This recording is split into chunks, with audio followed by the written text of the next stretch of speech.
Alam mo ba na hindi mo kailangan magbayad ng mahal para lang makakain ng malambot at masarap na cheese roll? Kayang-kaya mo tong gawin sa bahay at syempre pwedeng-pwede mong pang negosyo kaya tara! Ang sikreto nga ng napakalambot na tinapay na to paglalagay lang ng potato. Ang gagamitin ko dito ay potato flakes. Pag nilagyan natin yan ng mainit na tubig ay lalambot niya na parang mashed potato. 25 grams ng potato flakes tapos naglagay ako ng 110 ml ng very hot water. Boiling water. Tapos magiging ganyan na yung texture niyan. Parang mashed potato na din. Pagka walang mahanap na ganito, kailangan mo ng 100 grams ng mashed potato. Steam mashed potato. Tapos maglalagay ka pa din ng 70 ml ng water. Dito nga sa mixing bowl, naglagay ako ng 120 ml ng milk, 3 pirasong large na itlog, 2 teaspoon ng yeast, 1/2 cup ng sugar.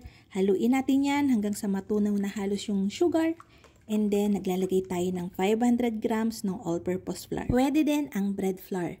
Naglagay ako dyan ng 1 teaspoon ng salt, kaya lang hindi napasama sa pag-i-edit na putol. Nilagay na rin natin dyan yung rehydrate natin na potato flakes. Hinalo ko yan para hindi na mahirapan yung mixer sa paghahalo and magtalsikan yung harina. And imi-mix natin to gamit muna yung paddle attachment for 5 minutes. Paddle attachment yung ginagamit ko sa unang mixing process para mas mabilis siyang ma-mix compare sa dough hook. Pero pwede rin naman ang dough hook. Paminsan-minsan yan, ini-scrape ko yung sides para mas mapabilis again. Minix ko to for 5 minutes and then ilalagay na natin yung butter natin. Buttercream Prime ng High Caps Marketing Corporation yung ginagamit ko. 1/2 cup lang inilagay natin. Salted yung ginagamit ko. Makikita nyo, nag-sprinkle ako dyan ng kaunting dust ng flour para mas mapabilis ma-absorb ng dough yung ating butter.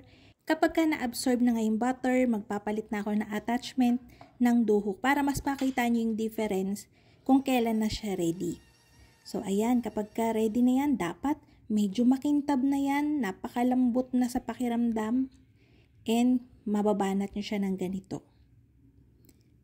Inabot nga ng 8 minutes yung pag-mix ko gamit yung dough hook. Pero syempre, depende pa rin yun sa klase ng mixer na ginagamit nyo. So, intayin nyo maging ganyan yung texture ng dough nyo bago nyo tigilan. Dahil nga sobrang lambot ng dough natin, malagkit yan, nagpahid ako sa lamesa ng extra butter para hindi siya dumikit. Pati na rin sa kamay, nagpapahid ako ng butter para hindi rin dumikit sa kamay ko. Huwag kayong mag-alala, lagi akong naguhugas ng kamay. So, ayan, binilog ko lang yan. And then, tatakloban natin, rest natin for 30 minutes. After 30 minutes, ganyan na yung itsura niyan. Hindi naman siya sobrang umalsa. Sa mga dough na mataas ang butter tsaka itlog, expect nyo na mas matagal siyang umalsa. Kinat ko lang to ng nasa 35 to 38 grams each. Bakit daw ang laki ng inaalsa ng dough ko kapag gumagawa ko ng tinapay kahit mababa lang yung timbang? Basta tama yung pagmamasa nyo, naabot nyo yung window pane test, makinis yung dough, aalsa yan ng maganda. So ayun, binilog ko lang yun, tinakluban ko ng plastic, nirest ko again for 30 minutes, and dito magmumolde na tayo. Naglagay ako ng flour para ma-flatten ko siya and ma-molde ko siya kasi tingnan nyo, malagkit yung dough natin. Pwede ulit yung butter, yung ipahid natin para hindi siya dumikit. Kaya lang yung extra flour kasi, nakakatulong siya para makip nung dough yung shape niya. Hindi siya mukhang palapad. Okay? Pero konti lang yung ilagay nyo. Huwag nyo naman kadamihan. Minolde ko yung lahat. In-arrange ko dito sa tray natin. Pwede ang grease tray lang. And then, i-rest natin to for 1 hour. Sa medyo mainit na temperature para mabilis umalsa. After 1 hour nga, hindi pa rin siya alsado. So, nag-time pa ulit ako dyan ng another 1 hour. Medyo malamig kasi yung panahon dito sa amin ngayon, kaya medyo mabagal umalsa yung dough. Pero pagka nag-double in size na yan, tsaka nyo isa lang sa 170 degrees Celsius for 10 to 12 minutes. Hindi ako nag-egg wash para hindi siya magkaroon ng crust and hindi natin siya pinapula ng sobra-sobra. Tama lang yung ganyan, di ba? Mas malambot kasi yung kinakalabasan ng tinapay pag hindi natin siya masyadong tinusta sa oven. Habang pinapalamig natin to, magtitimpla na tayo ng pampahid natin sa kanya. Meron ako ditong 1/2 cup ng butter prime. Salted to ng High Caps Marketing Corporation. Ibibit natin yan hanggang sa maging creamy na siya. Maging light na yung color. After nyan, maglalagay tayo ng 1/2 cup ng chilled all-purpose cream. Hindi to matamis. Actually, talagang wala siyang tamis kasi ayoko ng sobrang matamis na ensaymada since i-dunk pa natin to sa granulated sugar after. So, hindi na ako naglalagay ng sugar dito sa pampahid natin. Pero pwede kayong maglagay ng powdered sugar kung gusto nyo. Ganyan yung texture niyan after nating mabit.